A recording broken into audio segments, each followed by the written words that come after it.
సింగప్ప, వర ఎవరికీ చెప్పకుండా భైరా కొడుకు కుంజర కొడుకుతో కలిసి సముద్రం మీదకి దొంగతనానికి పోయిండాడంట. దేవరకి ఎదురెళ్తున్నారు సింగప్ప. నా పెనిమిటి దేవర గురించి నాకంటే మీకే బాగా తెలుసు. కళ్ళ ముందు తప్పు చేసేది కన్న కొడుకైనా వదులుతాడా?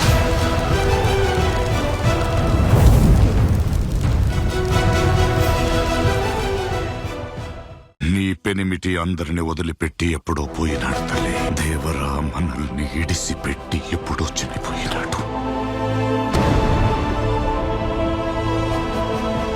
ఇన్నేళ్లుగా అందర్నీ సముద్రం మీద తప్పు చేయకుండా భయపెడతా ఉండేది నీ పెనిమిటి దేవర కాదు, నీ బిడ్డవరా.